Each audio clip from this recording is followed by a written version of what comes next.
first group of questions on the transition in Afghanistan. And I'd like to invite Dr. Karl Lammers, a distinguished former president of our Assembly and head of a German delegation, to ask the first question. Karl. Thank you, Mr. President.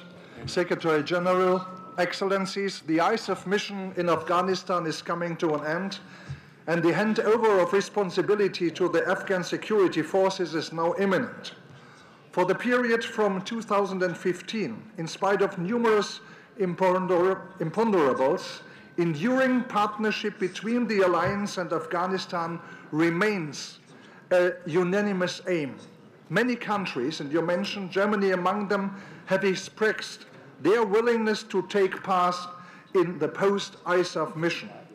The actual operational blueprint for the training, advice and assistance mission, with the very promising name of Resolute Support, however, has yet to be defined in detail.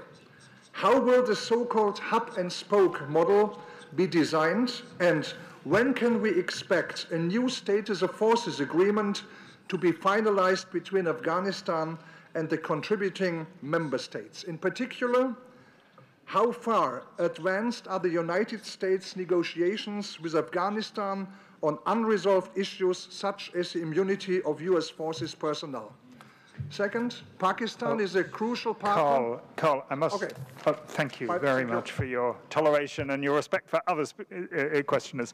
Next, I give the floor to Mr. Khalid Pashtun, head of the Afghan delegation, who I see here at the back of the hall. Khalid. Thank you, sir.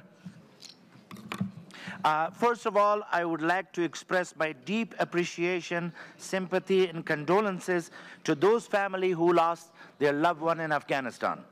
My question to Your Excellency: we have 350,000 strong, trained national security forces in Afghanistan, but their arms equipments are very weak and poor. What NATO can do to strengthen the quality of our security forces' ammunitions to compete with the Taliban? Otherwise, our security forces will not be able to fight post-2014 effectively against the enemy. Thank you. Next, I invite Mr. Troelslund Poulsen, head of the Danish delegation. Thank you, and thank you for the remarks given by the Secretary General. I have a question concerning the security challenges in the future. The General Secretary mentioned that there will be security challenges in the future, and I would like to hear what would be the most serious security challenge in the future concerning Afghanistan. And finally, in this group, Mr. Petras Ostravicius on behalf of the Lithuania delegation. Petras. Well, thank you very much, Chairman. Secretary General, I wish to continue the question started to be asked by Karl Lammers. He mentioned Pakistan. Exactly, my question is how you would describe the present cooperation with this very important country which comes to Afghanistan's security and situation in the region, and what kind of the cooperation you would see after 2014? Thank you. Yeah. Thank you very much. Karl Lammers, we will take the first steps in the concrete decisions on the post-2014 mission shortly.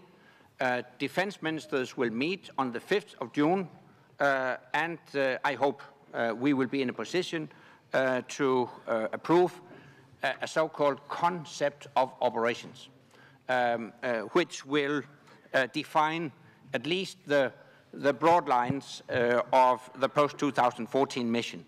I can't guarantee that we will fix the final number as to how big the post-2014 mission will be, but we will hopefully adopt a concept of operations.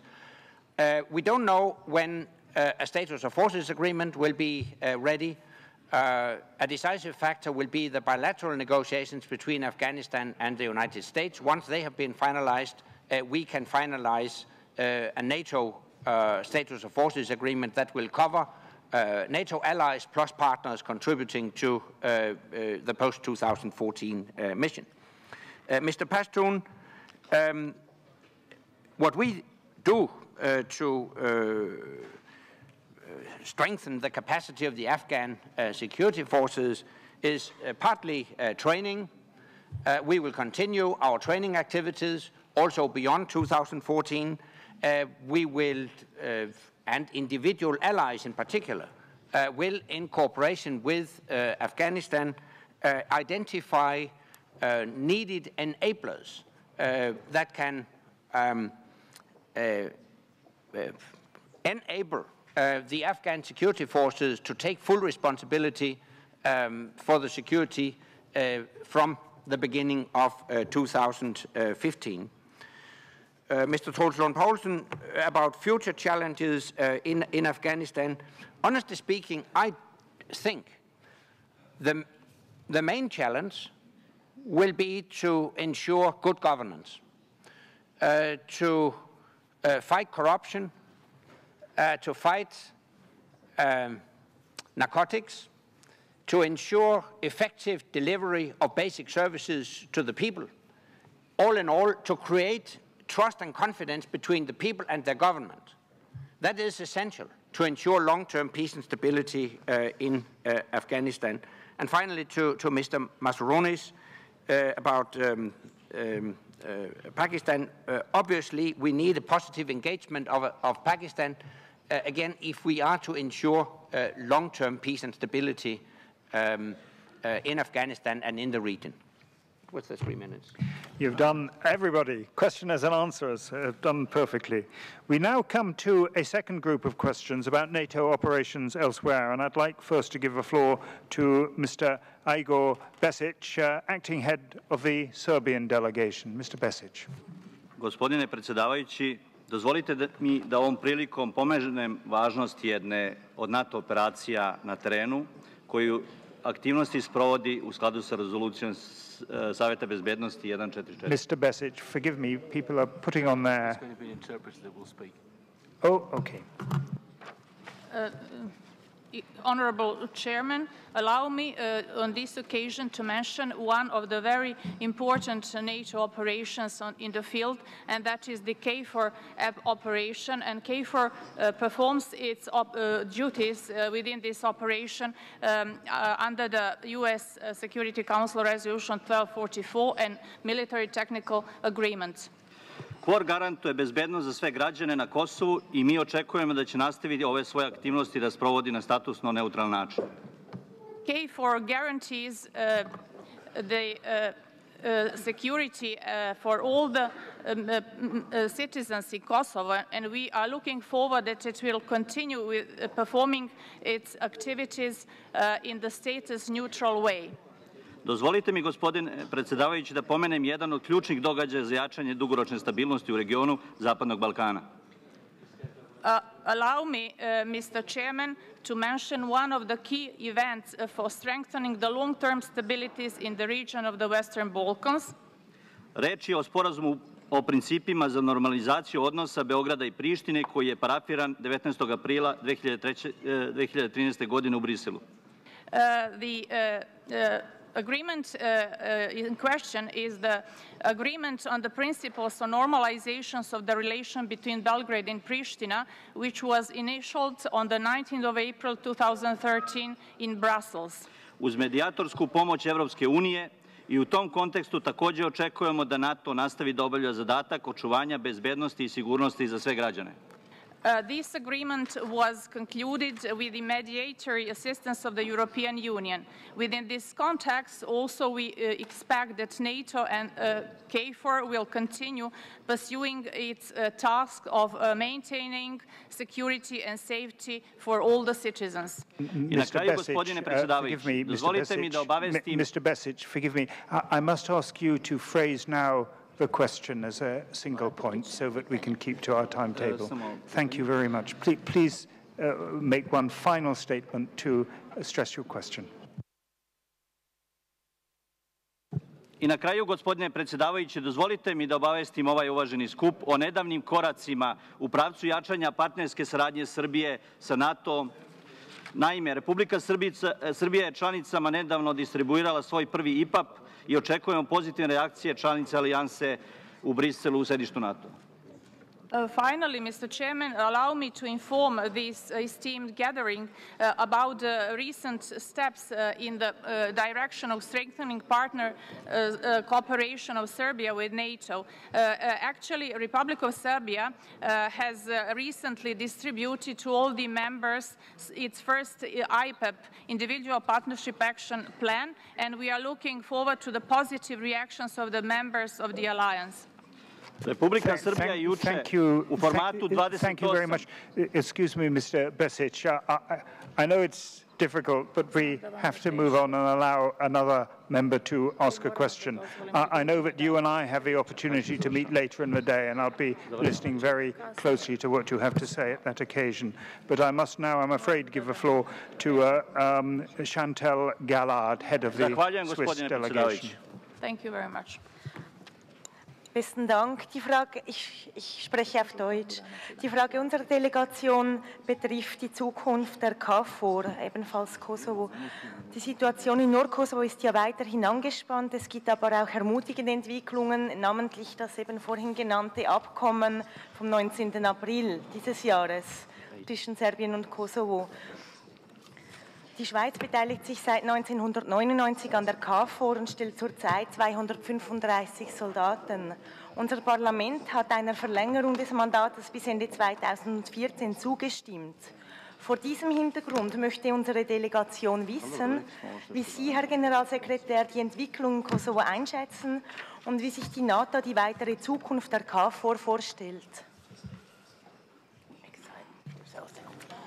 Thank you both for your questions. I'll now invite the Secretary-General to choose who from his team will respond. Secretary-General. Yeah, thank you. I would invite Ambassador Kuku from Albania to answer the question from or comment on Mr. Becic's comments. Maybe I could invite Ambassador Kekia to answer the question from Madam Galat regarding Kosovo. Thank you, Secretary General, and I would refrain myself into a few comments since I didn't hear a proper question by the Serbian delegate. I would first of all like to say that KFOR has been and remain a key ingredient in maintaining peace and stability in Kosovo. It has escorted Kosovo throughout its journey since the departure of the Serbian troops from Kosovo and until nowadays, performing an excellent task in an unbiased and even-handed way. It's important to emphasize that it has remained unbiased and even-handed even during difficult circumstances when KFOR soldiers, boys and girls, have come under orchestrated reaction, including firearms being used against them, resulting with soldiers wounded. We are delighted to see the agreement between Pristina and Belgrade in place. NATO will remain committed to perform its part and assist into the implementation of this agreement. And finally, we were glad to see the first IPAP presented by Serbia, and we look forward to a constructive discussion with regard to this very important document. Thank you. Thank you. Ambassador Kekia of Italy. Thank you. Now, what I can say is that, of course, we are also very much encouraged, as my colleague just said, by the recent positive developments in the relations, in the dialogue between Belgrade and Pristina. And Serbia have to find the best possible relationship, bearing in mind that the positions may remain distant on a number of issues, and the international community as such, and Italy is firmly committed to this goal, will continue to do its best to support the dialogue and more generally stability in the region. Now we are in the final stage of achieving a definite frame of cooperation between the NATO liaison and assistance team and the Kosovo security forces, which should be, let's say, an important step, a milestone in the declaration of the final operation capacity for the Kosovo security forces. All this process, of course, is underway, so what I can say as of now is that the Atlantic Council and the committed capitals, the relevant capitals, will keep following the process very closely. Italy will assume in the months to come the command of KFOR, and we wish to continue working in close liaison with EULEX in order to build the best possible situation in northern Kosovo in terms of stability, because that would definitely help, on the one hand, to empower Kosovo and the KSF, but at the same time guarantee the Serbian community in northern Kosovo that everything will be done according to the agreement between Pristina and Belgrade. So our support to stability will continue. We will remain firmly committed, and of course the Atlantic Council will keep monitoring the evolution of the situation on the ground very, very closely. So the processes are underway, and the KFOR is their implementation of 1244 resolution, but also we would like to bet more and more on cooperation between NATO and European Union, which proved so beneficial to the achievement of the result of the EU-facilitated dialogue a few weeks ago. This is what we have in mind, is the scope of what KFOR will continue doing, and all the countries so heavily committed in KFOR. Thank you. Thank you. We move to the next group of questions on capabilities, commitments and resources. 8 people have indicated they want to ask questions, so I'll invite 2 groups of 4 and turn first to Cheryl Gallant, head of a Canadian delegation and vice president of the Assembly. Secretary General, as a Tier 1 NATO Smart Defense Initiative, the multinational cyber defense development project is intended to provide leverage through coordinated research, joint development, and procurement. Would you please update the Assembly on the level of cooperation amongst member countries and any progress to date? As well, have there been any opportunities to apply the work that's been done thus far? Thank you. Thank you, Cheryl. Now I invite Monsieur Jean-Louis Carrière, head of the French Senate delegation. Mes chers collègues, avec la crise économique et financière, on a vu se creuser ces 10 dernières années le fossé entre les deux côtés de l'Atlantique, mais aussi au sein même de l'Europe en matière de défense. Or, comme nous l'avons vu avec le Mali, les menaces augmentent et il est indispensable que les pays européens maintiennent leur effort de défense. En France, le nouveau livre blanc sur la défense et la sécurité nationale prévoit le maintien du budget de la défense à son niveau dans les prochaines années, avec une remontée progressive vers 2% du PIB si le contexte économique s'améliore. À nos yeux, une meilleure répartition des efforts de part et d'autre de l'Atlantique doit impliquer aussi un partage équitable des retombées industrielles. La coopération ne doit pas se résumer à l'achat sur étagère de matériels américains. Nos opinions publiques ne le comprendraient pas. Je voudrais donc savoir, Monsieur le Secrétaire général, comment l'OTAN pourrait mieux tenir compte de l'industrie européenne de défense dont le rôle avait été souligné par la déclaration de Chicago. Je vous remercie. Thank you, Monsieur Carrière. And now I invite Mr. Han ten Broek from the Netherlands. Thank you, Mr. President. Mr. President, the Dutch delegation would like your panel to reflect on an issue that you yourself brought up this morning during your excellent opening speech, which is on financial transparency, an issue that actually goes to the heart of the credibility and the legitimacy of our alliance, also in the eyes of our respected electors. I'd like to commend the Secretary General for his work on this, but the work is not done. It only started, and that's why, frappé toujours, the Dutch delegation today would like to have the opinion of the SG and perhaps some of the ambassadors on a recommendation that was put forward by our accounting office to appoint at NAC level a chief financial officer to monitor the financial sustainability of our missions, as well as on NATO itself.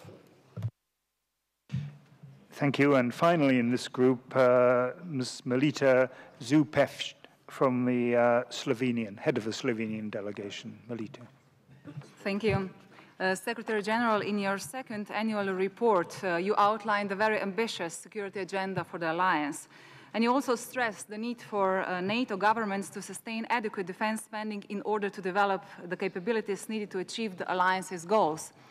We are certainly aware of the country's liabilities towards the alliance and of the consequences of non-compliance with such. However, considering the current financial situation in the world, it is perhaps a bit unlikely that the capability gap would be narrowed in the near future.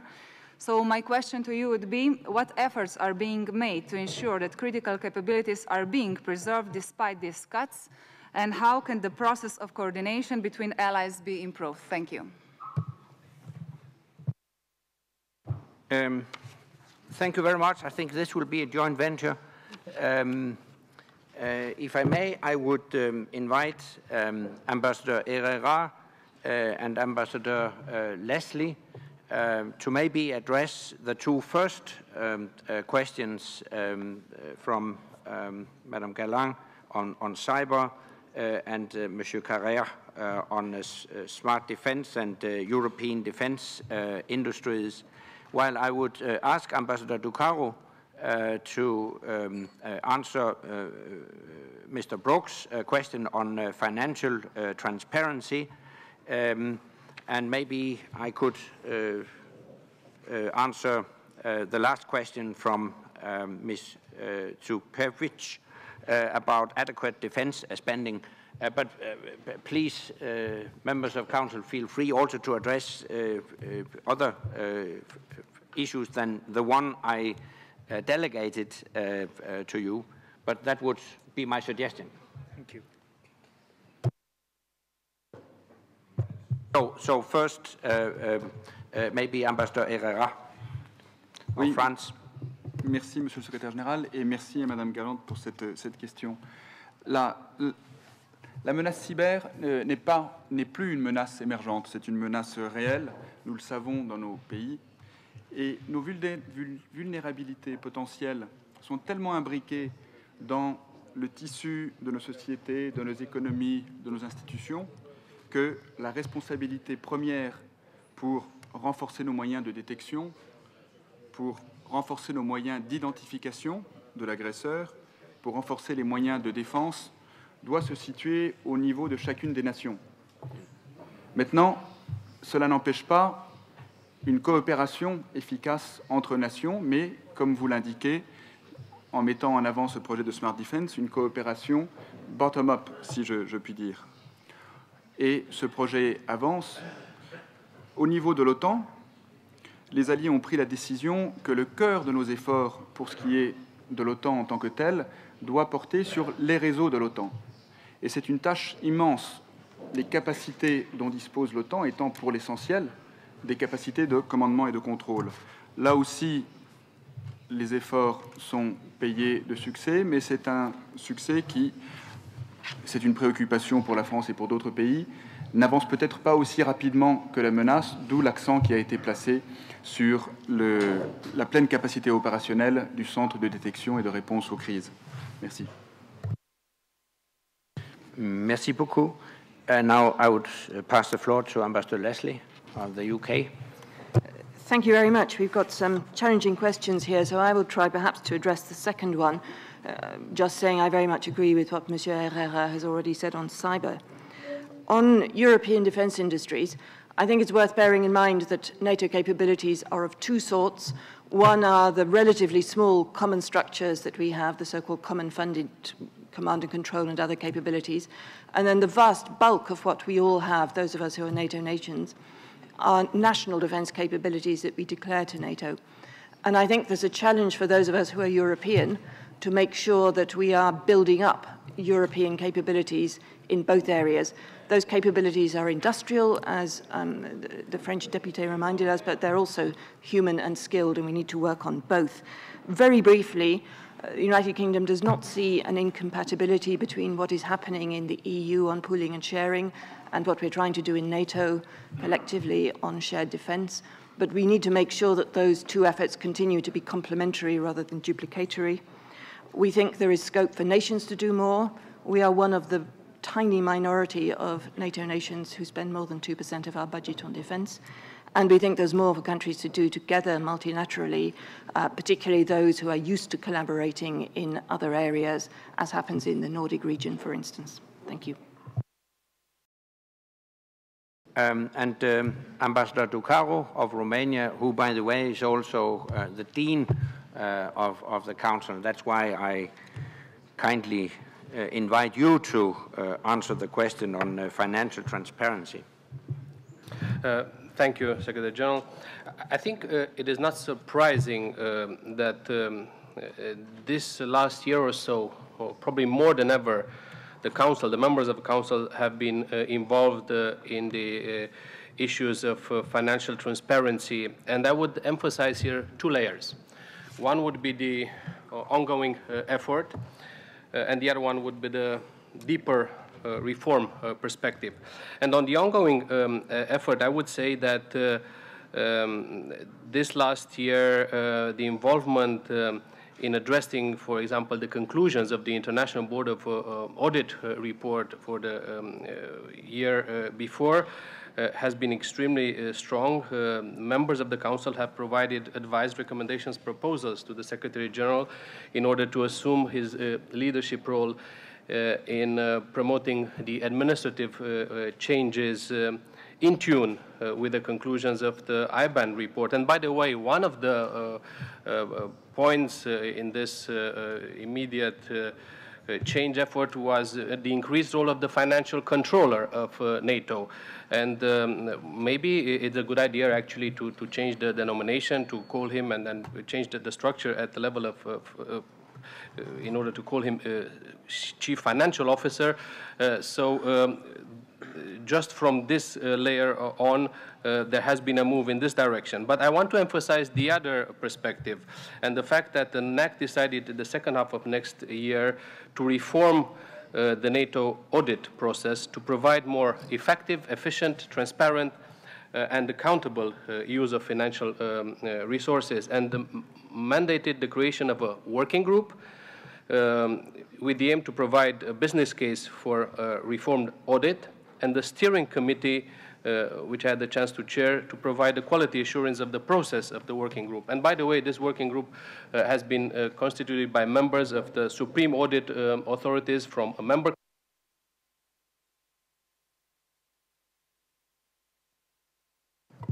members of the IBAN, and now the report is ready and it's under discussion in the committees. By the end of this summer, by the end of June, the Council will provide the formal decisions with regard to this reform. Thank you. One particular question on financial transparency, which I'll incorporate into the next group. So we will now have 5 questions in the next group. We still miss one question. From Ms. Supech. Yes, about a very relevant question about adequate defense spending. To be brief, I think that's I think there are 3 ways to ensure adequate defense spending and preserve our critical military capabilities.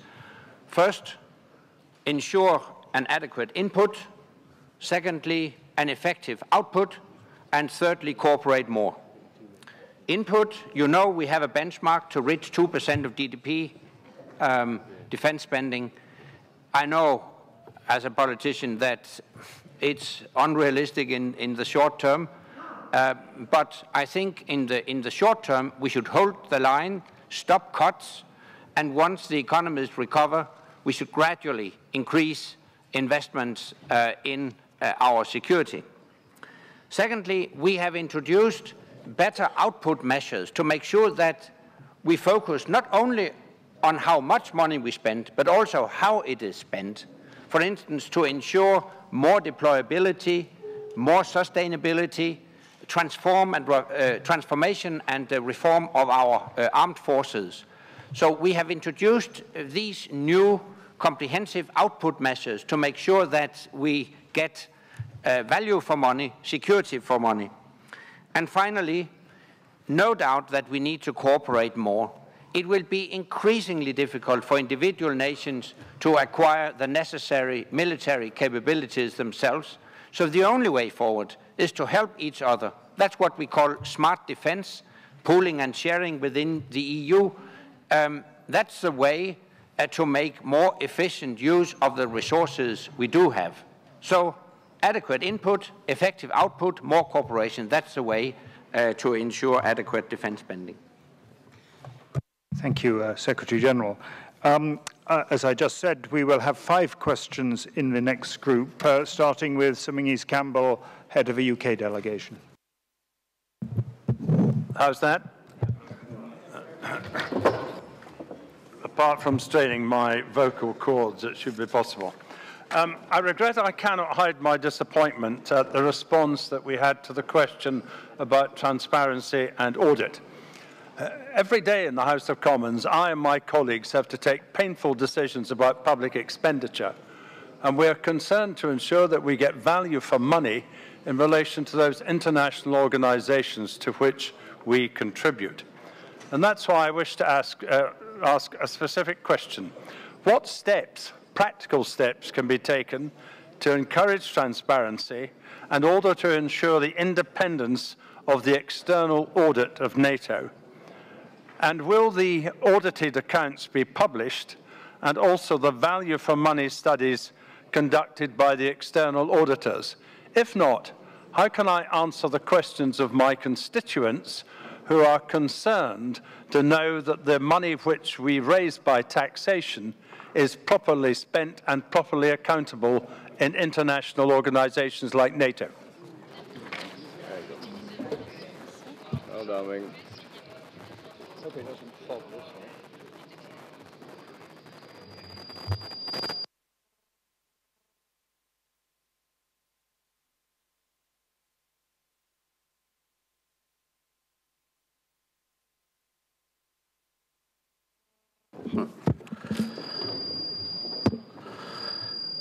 Господин генеральный секретарь, уважаемые коллеги, российская делегация хотела бы привлечь ваше внимание еще раз к столь важному вопросу международной безопасности, каковой является информационная безопасность и кибероборона. С подачи отдельных политиков угрозы в этой сфере стали справедливо называть оружием массового уничтожения 21 века. А раз так, значит, это требует объединения усилий не только в НАТО, но и с другими заинтересованными странами. Российская Федерация неоднократно, начиная от встречи вашей с президентом Российской Федерации в Сочи, заканчивая министерской встречей в апреле этого года устами министра иностранных дел Лаврова, называла сюжеты, где бы наше сотрудничество могло принести добавленную стоимость.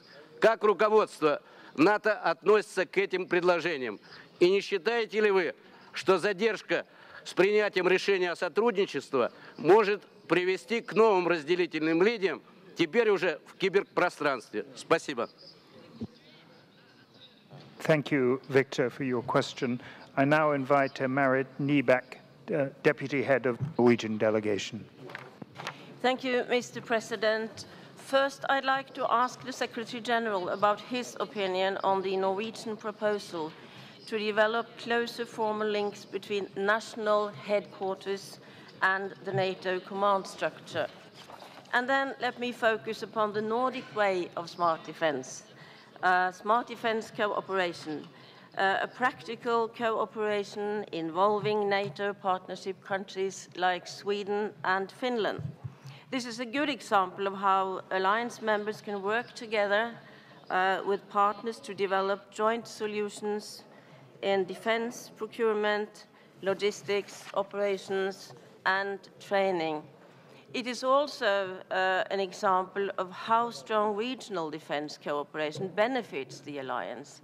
And my question is, how far can such a cooperation go, and what is the view of the Secretary General upon regional cooperation involving partner countries? Thank you.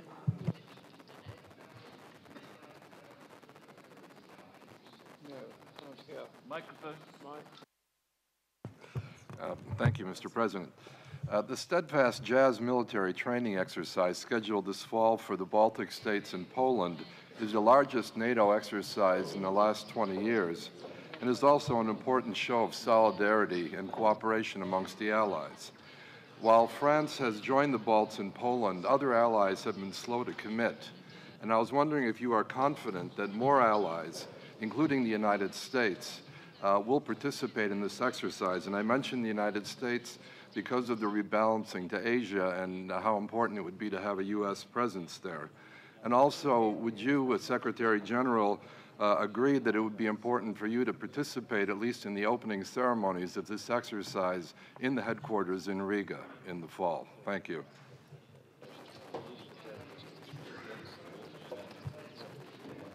Can't hear you. No, you don't. Can't hear you. You stay there.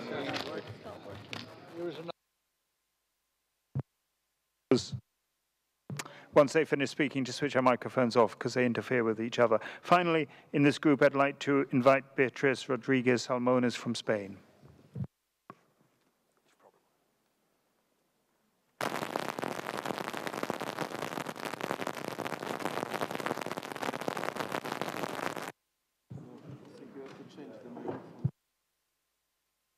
Right now? Yeah. All right. My question is on armed drones and NATO. I'm not talking of the ethical or moral debate, but just my question is NATO working and how in the legal framework of international laws accepted by all of us and by other countries? Because we are talking of a new arm. And second, what is NATO control and analysis of the dangerous proliferation, let's say metastasis perhaps, of that arm in so many countries is a legal question, because our support, of course, but our concern for the rule of law and not just but a sort of trust me position. Thank you. Thank you all for your questions. Can I remind questioners and respondents, please, once again, time. I calculate we're running about 7 or 8 minutes behind time, and I want to make sure everybody comes in. Mr. Secretary General. Thank you very much. Mrs. Campbell reverted to the issue of financial transparency. I would suggest that Ambassador Ducaro get another chance to elaborate on his first answer. I also have some supplementary comments, maybe. Mr. Oserov asked about our relationship with Russia and in concrete terms the Lavrov proposal. May I invite Ambassador Erdmann to maybe make some comments on that? Mrs. Nybach, I could say a few words about regional cooperation, Nordic cooperation. Mr. Kalnins asked questions about the steadfast jazz and, in particular, the U.S. commitment to that. So maybe Mr. Manso of the United States could say a few words on that. And then I'll have to reflect on the last question. So first, I pass the floor to Ambassador Ducaro. Thank you, Secretary General. And I want to apologize for not answering to the three very concrete questions that were raised by the distinguished head of the UK delegation before they were raised. But I can answer to them now, and there are three very short yeses. So the report that is now finished by the working group and that will be debated to be approved by the NAC next month provides for an independent audit, so yes for an independent audit, yes for the reports to be published, and not just internally in NATO, but also on the websites so that it can be accessible for the public, and also yes for what is the new trend, that of performance audits. So not just financial accountability and transparency, but also looking to the results of the money we spend in terms of relating them to the objectives that have been assumed. Thank you. Thank you. Ambassador Erdmann, on our relationship with Russia. Thank you very much, Secretary General, and thank you, Mr. Osorov, for that question. Let me first of all say that I fully agree with you that nobody wants to see new dividing lines in Europe. That goes for digital security, for cybersecurity, as you said, and for many other issues. On the very specificity of your question, I can say that NATO has a policy to protect its own digital security, notably with regard to the ongoing operations. We have not developed a policy on digital security with partners. We are currently working on this issue, but we don't have it yet. So you need to be a little bit patient. But as I said, I agree with you, no dividing lines, and it is clear that digital attacks, cyber attacks, indeed, can pose a severe threat, and we all have to do something against it. Thank you.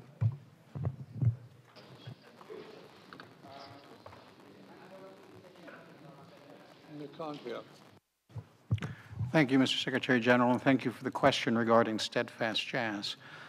First of all, let me underline that as the Alliance looks to the future, the importance of training and exercises to maintain a level of interoperability and effectiveness of our forces will be increasingly important.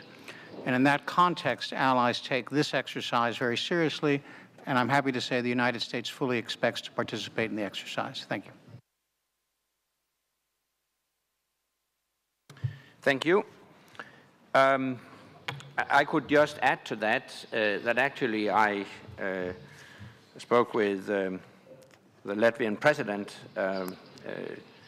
yesterday, and he kindly invited me to attend the exercise. I've also got other invitations, and I can assure you that it's my intention to visit the exercise. So it's more calendar question exactly when and where. I think it's important to give that exercise a maximum of visibility and political attention.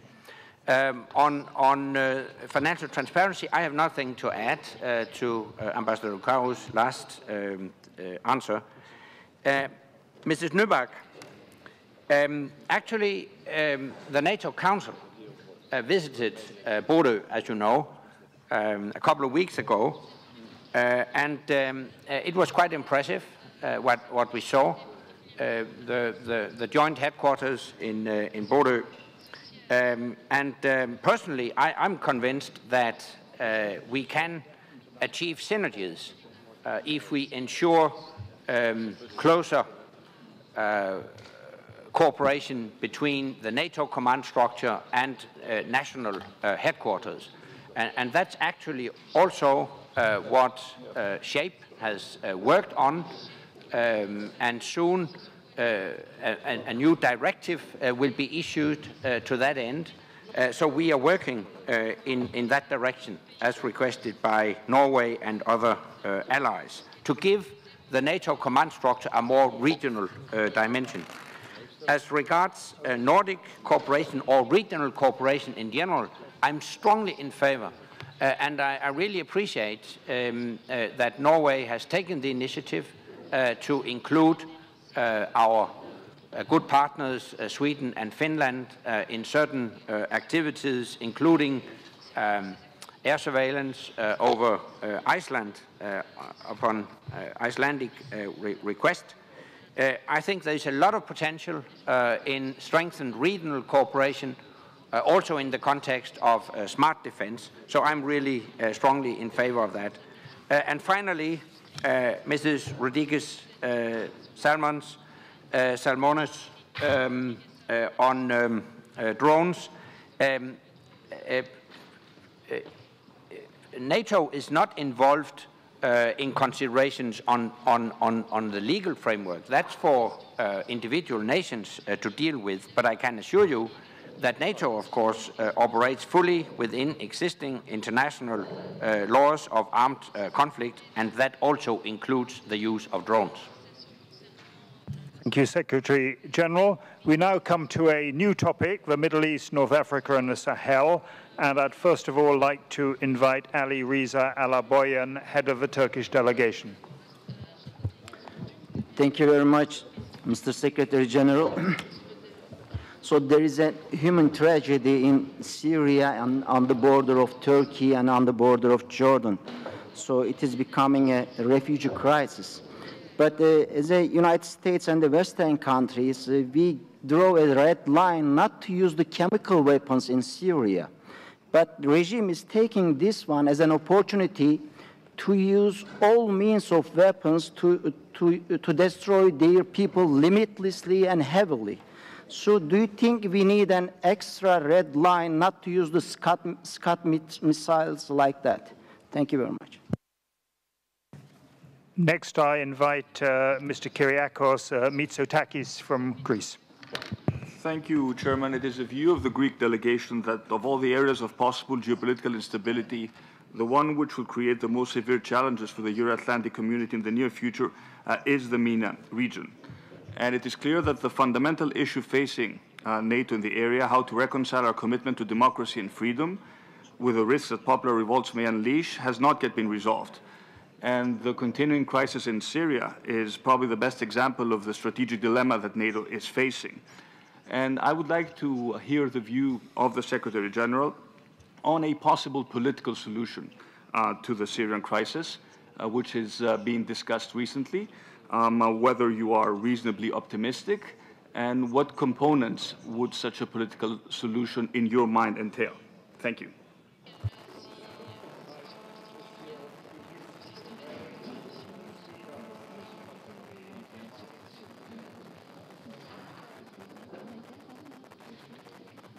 Hello.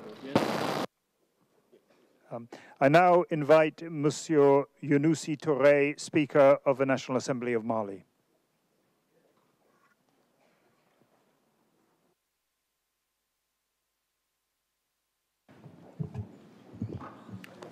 Merci, Monsieur le Président. Je suis heureux d'être là pour vous donner quelques explications sur l'évolution de la situation au Mali. Ce que l'Assemblée nationale du Mali souhaite, c'est que l'OTAN intervienne de manière active, n'est-ce pas, pour l'éradication, n'est-ce pas, des hordes terroristes qui ont envahi notre pays depuis un an et quelques mois, pour que la stabilité revienne dans le pays. Parce que la menace qui est aujourd'hui au Mali est une menace sous-régionale. Elle concerne toute l'Afrique de l'Ouest. Et après l'Afrique de l'Ouest, c'est toute l'Europe qui est menacée en réalité et le reste du monde. Donc, nous estimons que l'OTAN doit participer de manière beaucoup plus active dans la défense, n'est-ce pas, des pays du Sahel. Je vous remercie.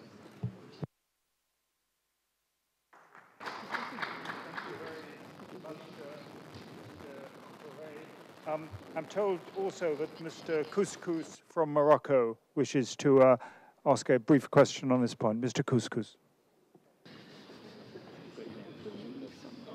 I can't believe somebody's called Couscous from Morocco. I can believe it. Merci, Monsieur le Président. Lors de l'intervention de Monsieur le Secrétaire général de l'OTAN, M. Rasmussen, il a insisté sur le problème afghan. Bien sûr, je voudrais surtout parler de la crise au Mali. Il y a beaucoup de problèmes sur le plan sécuritaire au Sahel. Il y a présence aussi de ce fameux terrorisme, crime organisé au Mali, qui malheureusement menace les pays européens et bien sûr les pays de la région tels que le Maroc. Bon, ma question, c'est quelles sont les politiques nécessaires pour épauler les pays voisins tels que le Maroc et l'Algérie dans le cadre d'une approche régionale globale et dans le but de créer une nouvelle ossature, non seulement, bien sûr, non seulement sécuritaire, mais aussi pour assurer le développement et la gouvernance des pays de la région du Sahel. Merci. Thank you, Mr. Couscous. And finally, in this group, I invite our former president, Mr. José Lelo of Portugal. Thank you, Mr. President. Mr. Secretary General, the Mediterranean dialogue is of paramount importance, both for the countries participating in it, as is the case of Portugal, and for NATO and NATO allies. We fear, however, that difficulties surrounding the peace process in the Middle East and the lower commitment of some alliance members, which is due to their geographical distance, are diverting attention from a strategic area we consider vital to both European and Atlantic security.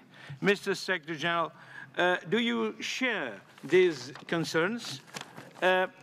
Also, we're concerned on the Sahel situation, where radical groups, Salafists, extremists such as ACME, Boko Haram, Ansandien, Mujahid, and others, are creating a great disturbing instability. NATO will stay out, letting France alone to take care of the situation? Sir, this is my question.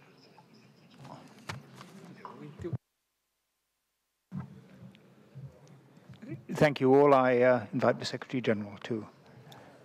Yep.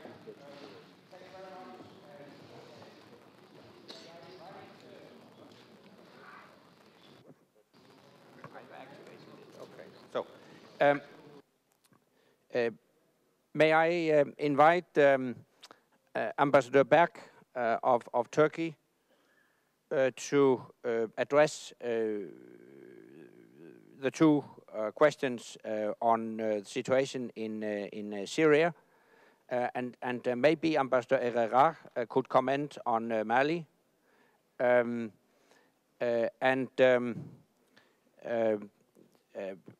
Ambassador Carvajal could maybe answer the question from Mr. Couscous, and Ambassador Mira Gomez the question from Mr. Lelo.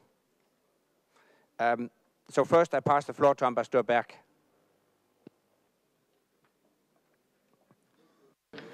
This is a very critical, difficult question which directly impacts us as Turkey, as a neighboring country. Regarding the chairman head of our delegation, Mr. Ali Boyun, of course, speaking about red lines, I also believe that it is not the right way. And giving, in a certain hand, some type of feeling of flexibility to the Syrian regime to continue its massacres inside the country.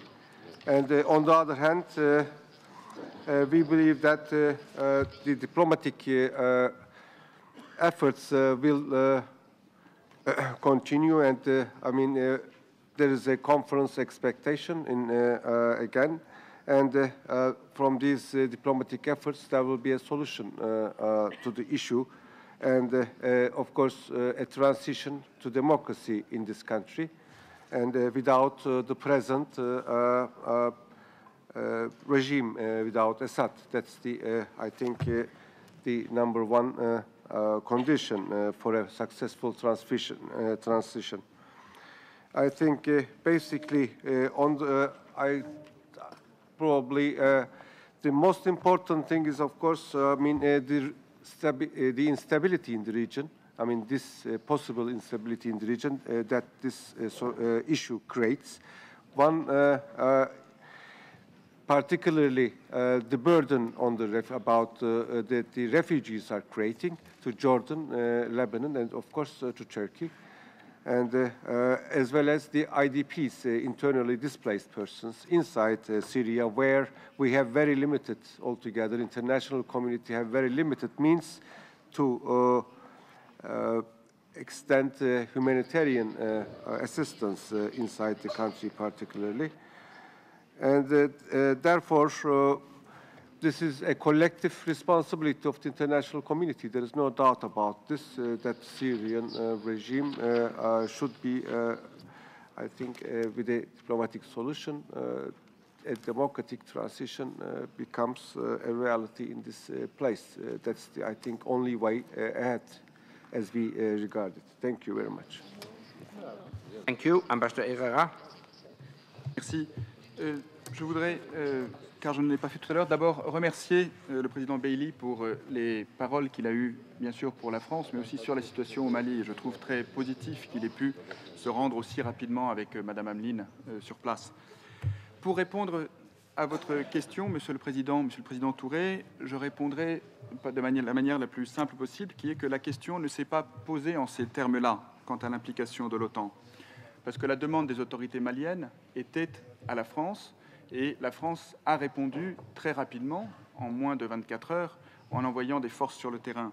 Si nous avions voulu saisir l'OTAN ou l'Union européenne, pour des raisons parfaitement compréhensibles et légitimes tenant au processus de décision dans les 27 membres de l'Union ou les 28 membres de l'OTAN, je crois que Bamako serait tombé et vous-même, Monsieur le Président, ne seriez pas là aujourd'hui si nous avions attendu. Mais ce qui est très important, c'est de voir qu'avec tous nos alliés et tous nos partenaires sur le terrain aujourd'hui au Mali, de voir que la solidarité peut s'exprimer, le soutien et la coopération militaire peuvent s'exprimer, aussi dans le cadre de coalitions ad hoc en dehors d'institutions comme l'OTAN ou comme l'Union européenne. Est-ce que cela veut dire que l'OTAN n'a aucun rôle à jouer? Absolument pas. L'OTAN peut intervenir militairement dans le cadre du concept stratégique, ce n'est pas le cas ici. Elle peut aussi avoir une politique de partenariat active, et ce que nous souhaitons, c'est que dans le cadre du dialogue méditerranéen, elle puisse davantage, peut-être qu'elle ne le fait aujourd'hui, engager un dialogue de fond et des actions de coopération avec tous les pays du pourtour qui sont des partenaires du dialogue méditerranéen. Et malheureusement, la situation de ce point de vue-là est bloquée, qu'il s'agisse du cadre politique de ce dialogue ou bien d'activités de coopération elle-même. Merci. Thank you. Ambassador Carvajal. Thank you, Secretary General. Let me answer telegraphically the questions regarding to MENA and the Mediterranean region. I would like to say in the first place that we all attach great importance to that region, to the MENA region in general and to the Northern African countries in particular, and that we all share the need to promote security and stability in the region.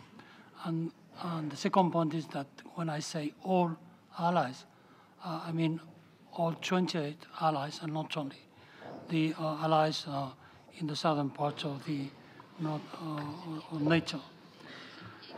Of course, the way to do this is through dialogue and cooperation, which is one of the main strategic tasks in the strategic concept of the alliance. Cooperative security, which we think will have not only a beneficial effect in the North-South relationship, but also in the South-South relationship.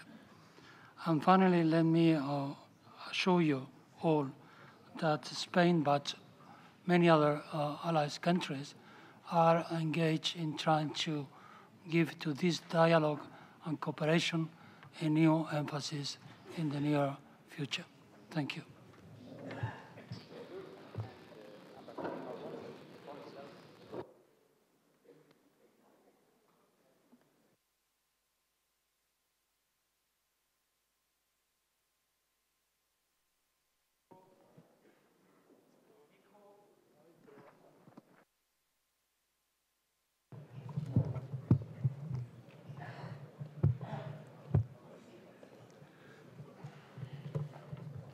Merci, Monsieur le Secrétaire. Keep going. Speak. Yeah? Thank you, Secretary General. Merci, Monsieur le Secrétaire Général, aussi bien que le Président Bailey. Et comme par hasard, c'est à moi de répondre à la question de Monsieur Lello, que j'aimerais bien saluer aussi bien que toute la délégation portugaise. We all know that we have many challenges in the south of the bank. Syria was mentioned.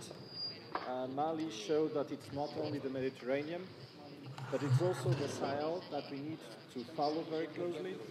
But let me say also that we need also to follow very closely developments further south, developments in the west coast of Africa, and mainly in the Gulf of Guinea, because it's an area of growing concern, and when many countries in that region, they don't have the means to live up to the challenges. The Mediterranean Dialogue and the Istanbul Cooperation Initiative are very important dimensions of our partnership policy, but I agree that we need to give more impetus to this partnership. On the Mediterranean Dialogue, I think we need to invest more on the political dialogue and to resume the multilateral dimension of this cooperation at all levels, including the ministerial level. We welcome and praise the initiative by Morocco to table a draft declaration on the strengthening of the Mediterranean dialogue. NATO is also ready to help and cooperate with other partners in the Middle East in areas where it can add value, avoiding duplication with other international actors like the European Union. Oh, we've lost them altogether.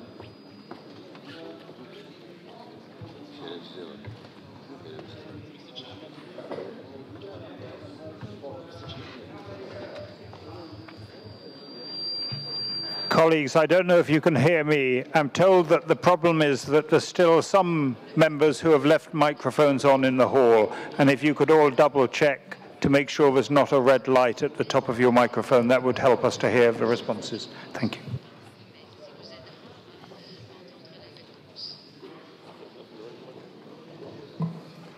Yeah, so I will continue, not now with red lines, but with red lights.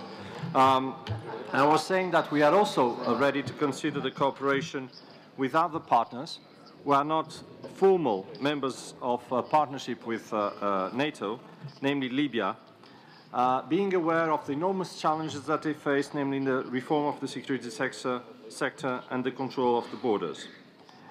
But let me also say that NATO has a very important cooperation with the African Union that we intend to further strengthening, not only in terms of institutional cooperation, but also in military terms and building capabilities.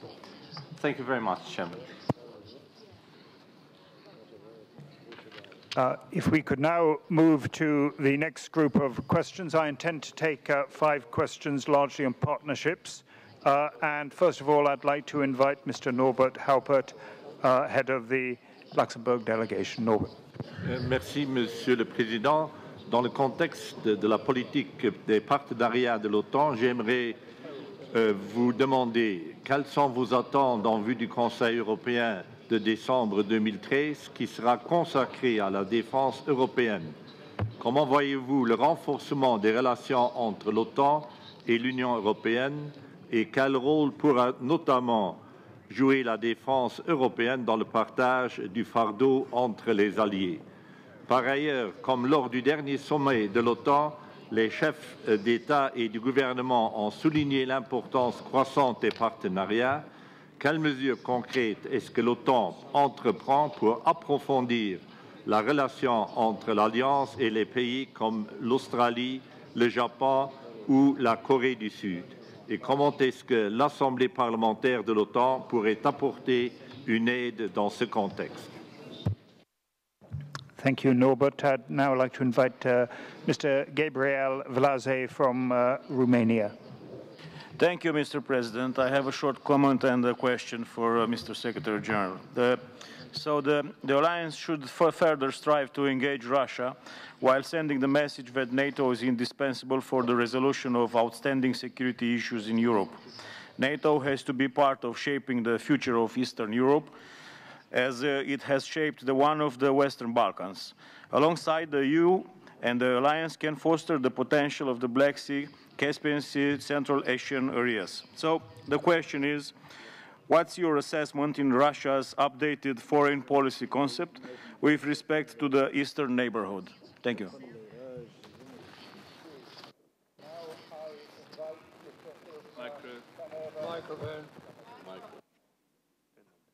I invite Mr. Kanerva, head of a Finnish delegation. Thank you, Mr. Secretary General. Finland is an active NATO partner with a strong commitment from the beginning of the PFP. I just mentioned NATO Response Force, and I want, by taking part also in the operations, I mentioned just KFOR and ISAF, so that Finland is looking for the close dialogue and cooperation in developing crisis management capabilities also in the future. And there I see at least two opportunities.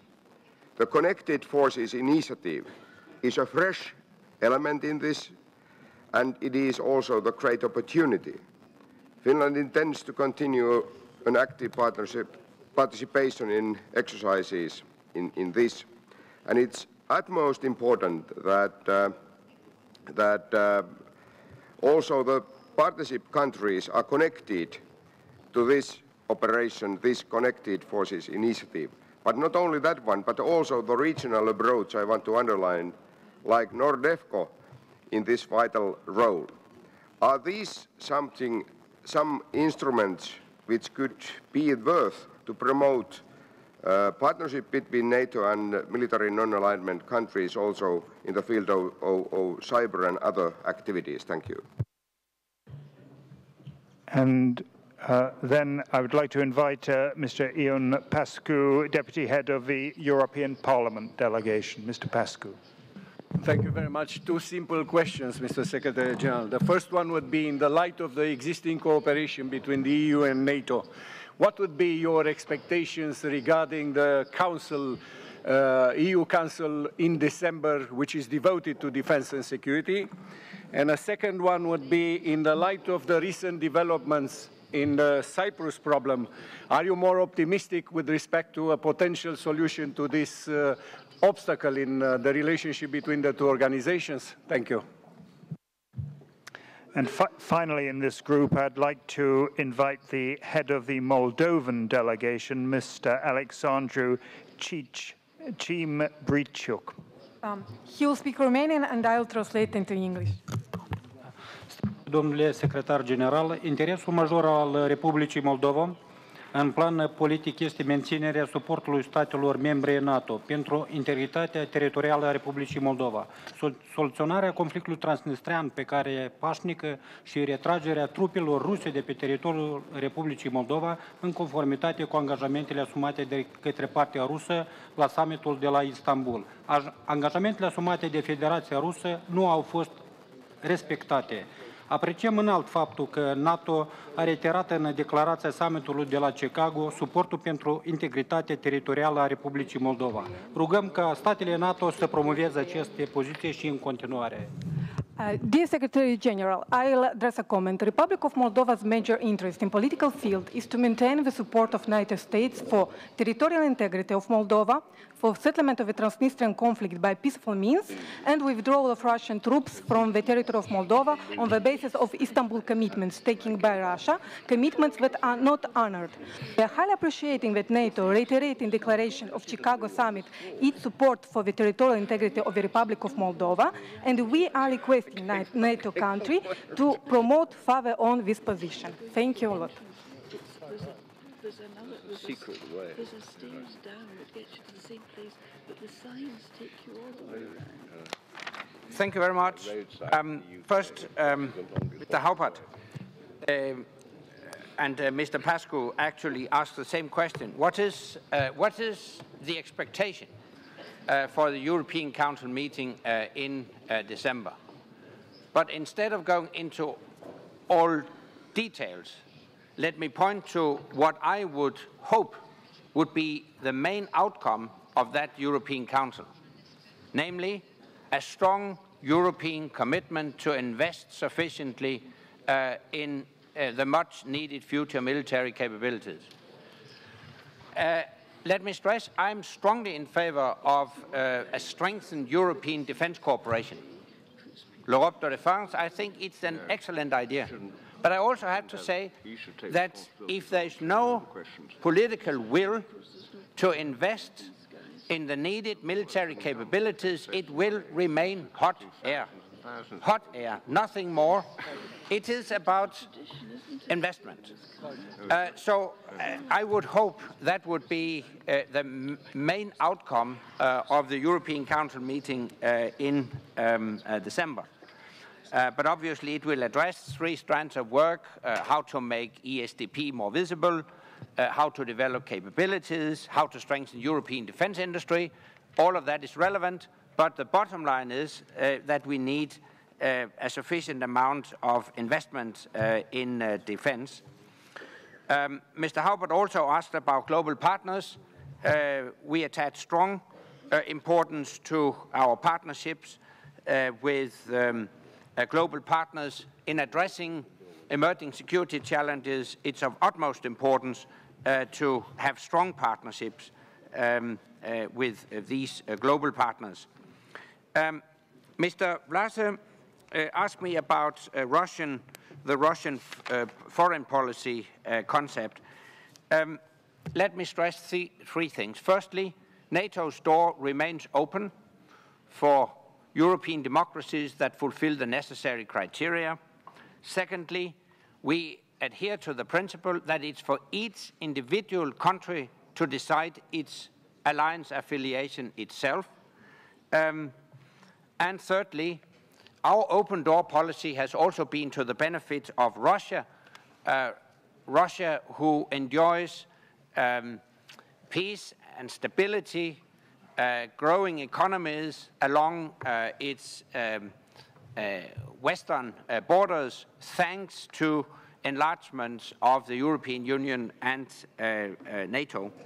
Mr. Kanerva, on Finland, we really appreciate our partnership with Finland, and I hope to see these partnerships further developed when it comes to participation in our Connected Forces initiative, as well as smart defense projects. On Moldova, finally, we continue to insist on compliance with the so-called Istanbul commitments. We restated that at our NATO summit in Chicago. It's important to move forward on these outstanding issues and to move forward on arms control in Europe. And finally, on Cyprus, I hope to see some progress. That would also be essential to move forward in the partnership between the EU and NATO. Thank you, Mr. Secretary General. We have only just over 10 minutes to go, and I have further 7 questions about NATO's open door policy. So I think the best thing is to invite colleagues to ask their questions as briefly as possible, please. I'll be forever in your debt if you manage to make it a 30-second question, and then I'll invite the Secretary General to respond on that group. First of all, I invite Mr. Mikhail Bala, head of the Hungarian delegation. Thank you, Mr. Chair. NATO's open door policy is a major concern for my delegation. Today in Chicago, many allies called for its practical implementation, and our opinion, it has not been addressed properly. We agree that much depends on the individual performance of the aspirants. So my question is how the Alliance is planning to take forward this issue of strategic importance in the period running up to the next summits. Thank you, Chair. Next, I would invite Mr. George Droba on behalf of a Slovakian delegation. I will cut it down to 10 seconds. How about that? Mr. Chairman, Mr. Secretary General, you've already addressed this question partly before, so I will just ask you about the open door policy and the perspectives of more invitations at the next upcoming summit. Do you think there is an opportunity and we can see 1 or more invitations to new members? Could I invite Senator Lucio Malan from Italy to speak? Yes, Mr. Secretary General, you have already answered to a question about Russia. I would like to ask you, how do you see the perspective of the relations of this instrumental partner for NATO, and how do you see that this relation can be affected by the open door policy? Thank you. Next, I'd invite Mr. Tado Japaridze from the Georgian delegation to speak. Thank you, Mr. Chairman. As far as you mentioned Georgia in your opening statement, I'd like to pose a question to Secretary General. Mr. Secretary General, we had peaceful transfer of power recently in Georgia. We've been engaged into the not that familiar process of internal cohabitation. We moved towards democracy and rule of law. We would contribute further to the stability and peace in Afghanistan, and not only there. We started on a very important but difficult dialogue with our neighbors in our region as far as issues of territorial integrity, occupation are still paramount for us. So my question, Secretary General, is what else should Georgia do to become a NATO member state? Thank you. Next, I would like to invite Mr. Borislav Banovic, Deputy Head of a Montenegrin delegation. Thank you, Mr. President. Secretary General, my question is the door really open? Is the more open or more closed than before in the time of accession of Croatia and Albania, for example? Have the conditions and the criteria for accession been changed? Will the next NATO summit have an arrangement?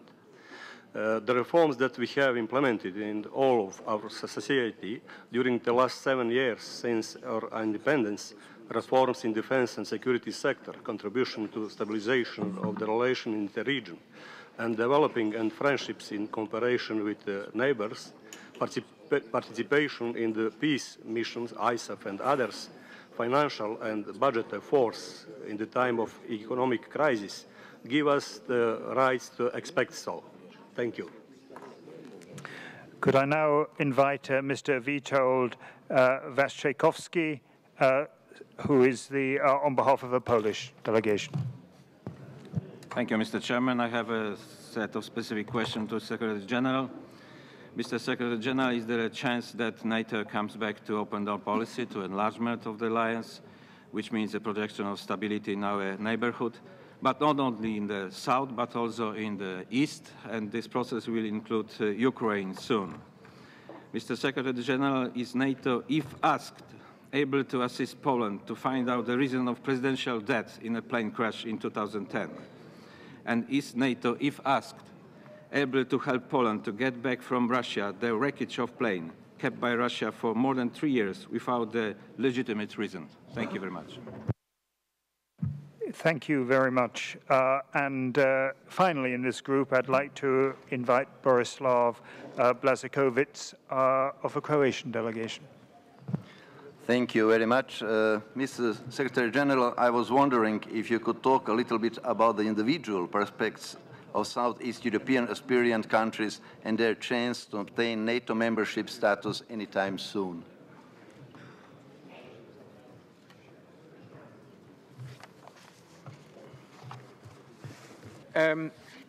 Thank you very much. And also because we are under time pressure, I will answer all these questions, and I can, and they all circling around one and the same issue, our open door policy. And Mr. Banovic asked me, is the door really open?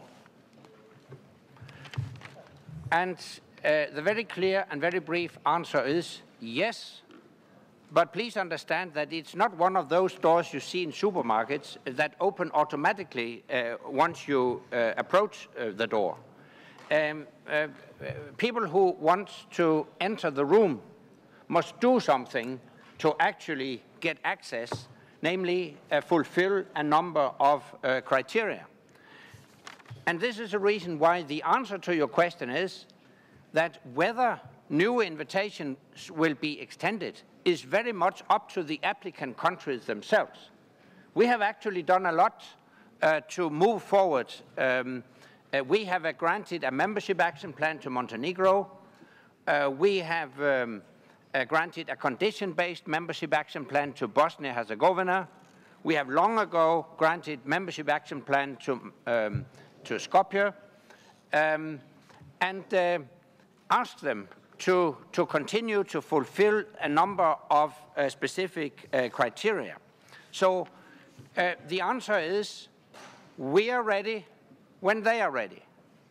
And we will continue to assist them in achieving their goal through reforms. Mr. Mallon asked me whether the open door policy can be impacted by the Russian position. Let me stress that decisions to enlarge our alliance are taken by the alliance, and no third country can veto NATO decisions in that regard. As I mentioned before, I think it's also in Russia's interest to see the European Union and NATO contribute to peace and stability in the Euro-Atlantic area, and we also want to strengthen our partnership with Russia. As regards Georgia, we are indeed encouraged by recent progress. The parliamentary elections last year, the improved relationship with Russia, ongoing reforms in Georgia. Of course, the upcoming presidential elections will be important. I can inform you that the NATO Council will soon visit Georgia, and we will discuss with the Georgian political leadership how to move forward with reforms in Georgia. As you will know, we reaffirmed our commitment to Georgia at the NATO summit in Chicago. You will recall that at the NATO summit in Bucharest, we stated that Georgia will become a member of NATO, of course, provided that Georgia fulfill the necessary criteria. I was also asked about Ukraine. Let me remind you that Ukraine herself has decided to pursue a non-alliance policy. We fully respect that, but we continue our cooperation with Ukraine within the NATO-Ukraine Commission. Mr. President, I really appreciate the session we have had here, interactivity between parliamentarians and members of the NATO Council. I think it's a good idea, also in the spirit of transparency, to have such sessions occasionally.